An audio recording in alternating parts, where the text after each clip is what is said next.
Happy Tuesday, guys. Coach Mark here, back for another Tuesday weekly office hours.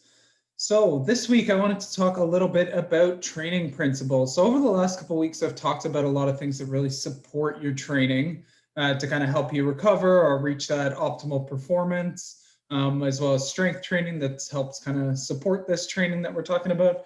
But I really wanted to dive a little bit more into the training itself and some things to really keep in mind, because it's not as simple as just blasting out the door, running as hard as you can, and expecting yourself to not get injured or improve at the same time. So I just wanted to talk about a couple different things that I think will really help you be able to both execute your workouts better as well as help you improve week over week. So first thing I want to talk about is gray zone running. So what I call the gray zone is kind of a pace of running that feels productive and feels like you're working decently hard, but it's not really a good enough pace to produce any stimulus to actually yield adaptations. So what I talked a little bit about in the welcome webinar is kind of that 80-20 training in terms of 80% of your running being easy and 20% of that running being hard running in a week. And then essentially you're staying on opposite ends of that gray zone. So there's either the intense part or the easy running. So if you give this sample here of, say there's a runner that can run a 20-minute 5K, so that would be 4-minute per kilometer pace. What I would call kind of the gray zone as well as your interval zone. So in terms of intervals, I'd be doing a lot of workouts in what I would call anything from the super fast stuff. So that'd be maybe 350 per kilometer for them, up to somewhere around 430. That might be somewhere around what they'd hold for a marathon. And then if we were talking about easy running, they would be running on those easy days kind of 5-minute plus per kilometer. So what I would call the gray zone for a 20-minute 5K runner would be something in that 4:30 to 5 minutes, where if you're going out and running a bunch of 4:40s per kilometer, it feels like it's decently hard and maybe you're slightly breathing hard a little bit. But when you finish, all it's really done is taxed your body and hasn't really you haven't really gone hard enough to actually see any improvements towards the races that you're working towards, whether that be anything from a 3K, a mile race, to a marathon. You're not really working at or above any of those race paces, so you're not really going to see any gains across that time. And then a lot of your easy running where you don't want it to be taxing, so you can hit those speed workouts, is where you're running those 5-minute plus per km. So this gray zone, you can get away with a lot of it when you are a new runner, but I find as you start to hit that peak of just, you start to taper off when you're improving as a runner, and you need to kind of take your running to that next level. I think really varying those paces and staying out of that gray zone is going to go a long way in helping you improve your speed. Next point here is consistency. I know a lot of people love to get defined by one workout that they did. If they had a terrible workout that one day, they think that their training's just totally gone awry and they need to totally rewrite the book.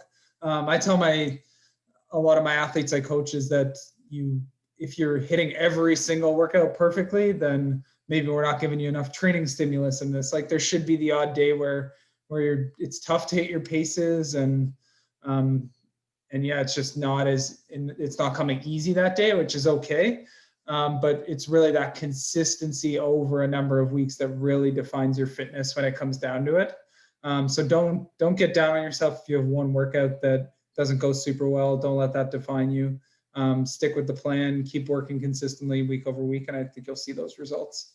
A next piece I talk about is training versus races. So every time you head out the door, it shouldn't be a chance to run a personal best or to totally bury yourself. To get your best results, your best idea is, there's a reason why we have this training block here, is a training block is what yields the best results. You'll find some elite marathon runners only race twice a year or maybe 3 or 4 times a year. And they really have that extra reserve and max effort that is reserved purely for those races. Like I can't imagine going out every run and going max effort the same I do in races, because I have a totally different feeling when I go to those races. I'm super motivated, and by the time I finish those, I am totally wiped. Where if you're doing a training block, you really shouldn't feel that way at the end of each run, which is why we have intervals in certain zones so that you're not just going out and going max effort the whole time. You're spending a certain amount of time at a productive area, call it that 350 to 430 per kilometer for that 20-minute 5K runner. And then the rest of your time is easy aerobic running, which would be in that 5-minute plus per kilometer range. So I really empower you to not think of going out every time and blasting it. Stick to the plan, do your intervals, and then once you taper and recover leading up to a race, I think you'll find you're really setting your ceiling up to be a lot higher. Next thing to think about in terms of your training is your weekly schedule. So personally, every Sunday, I take a look at my week, and I use an app called Training Peaks that I schedule all my athletes' workouts in there, but I also have myself on there as well. So what I do is I schedule those weeks in there, and it's nice that it adds it to my work calendar as well. So I have this time built in when I'm going to do this run, and I can also make sure that I'm setting these runs up to work around where I'm going to make sure I get these runs in. So I know for me, usually it's got to be the morning because that's where I feel the best, and there's nothing that's going to kind of derail my day and stop me from getting that run in.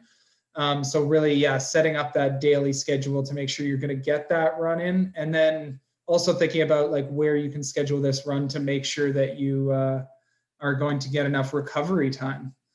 So really try and think of using that Sunday as a prep day for your week and really schedule those runs in to set yourself up for success so that you can once again hit those workouts consistently week over week, which really allows you to improve as an athlete. Next up, progressive overload. So in terms of intensity and mileage, so intensity, I'm talking about those intervals of intensity, and mileage, I'm talking about like total kilometers you'd run in a week. So typically the overload principle as you're going week to week is kind of the 10% rule is usually pretty safe. If you're going and adding 20% in terms of intensity or mileage a week or more, your chances are you're probably putting yourself at the risk of injury. So from an intensity perspective, say the 1 week we did 10 1-minute intervals, maybe the next week we're doing 12 1-minute intervals, something along those lines. That's 20%, so that wasn't a good example, but just like small increments week over week allow your body to adapt a lot more. And mileage, say you were running 20 kilometers a week before, maybe you're only jumping up to 22, 23 kilometers the next week and kind of adding that 10% a week. I think that's definitely a good rule to keep in mind to build mileage and intensity safely. You can build intensity and mileage at 10% rule together, but yeah, just be careful as you're building both of them at the same time because it can be very taxing. And then training, in terms of cross training, this is definitely a great way with running being such a taxing sport on the legs, the muscles, the tendons, and definitely one of the highest risk injury sports. Cross training can be a great way to boost your aerobic capacity, improve your recovery, and yeah, just really improve your performance. So personally, growing up, I got a lot of injuries from running. So I've switched a lot to triathlon these days. So I actually probably only run about 3 to 4 days a week, maybe, but I do a lot of cycling and swimming. And I find those are great ways to still really build my fitness. That helps my running a lot. And then things like easy swims, I find really help flush my legs out and improve my recovery so I can come back and be strong in that next run. So cross training, I highly recommend it, even just adding 1 to 2 workouts a week, either like a swim, a row, a ride, any of those, even something in the as small as 20, 30 minutes. Doesn't need to be super intense, but you could build intervals in there as well, just because it does work some different muscles than running. So you can add some intervals in there, but I would keep the same kind of principles of either kind of going super hard for some short intervals or some long, easy aerobic stuff, but recommend cross training for sure. And then finally, one thing I find with a lot of new runners is issues with pacing. So what I found with a lot of runners is in this bottom right corner here. So looking at this graph here, if you look at the pane on the left there, essentially the lower down on the graph a bar is, that's going slower. And then the higher the bar is, that's a faster run pace. So what I find with a lot of new runners is they jump into that without like a warm up or anything, and they just jump out the door, blast as hard as they can, and they do what is called the fade, and that's where your fastest kilometer ends up being your first one of the day, and then you're struggling to hang on and you're fading throughout the run here. I can assure you, any fast race or world record that you've seen is not run in this fade type of scenario here. So I empower you to, it takes a little bit of learning, and you really got to be honest with your fitness level and your pacing. But I can assure you you'll both run faster and have a better experience if you use one of these two tactics on the bottom left here and the middle.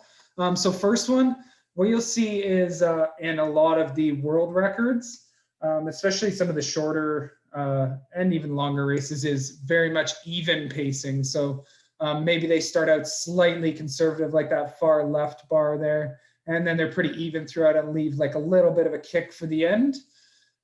So that would be even pacing. And then the second one in the middle here is what is known as a negative split. I can tell you some of my best races and best confidence builders have been these negative splits where you go out slightly conservative. So maybe I knew, so for this run here, if you look on the left, it was like 4-minute pace average. So if you look, it started out and there was a lot of 4:10s, and then started to build the effort in the middle part there. And then knew that once I got to call it 5K to go there, that I kind of was able to kick up, gave myself the opportunity to go, okay, now your race begins, kick it up here at the end and really finish strong. And I can tell you, it's so much fun to pass people at the end of a race.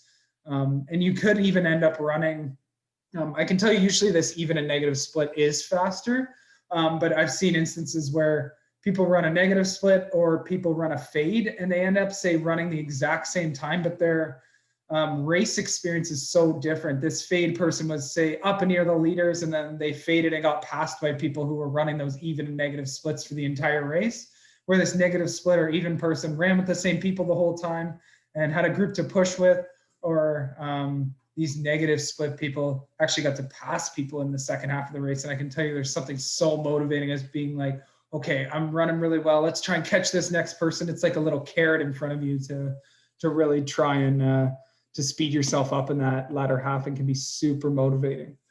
So these are some of the training principles that I've learned over time, and I fell victim to a lot of them as I started out and found I got injured a lot or just didn't improve as quickly. So if you can focus on a lot of these things, I think you'll have a much better experience with your running and improve a lot quicker.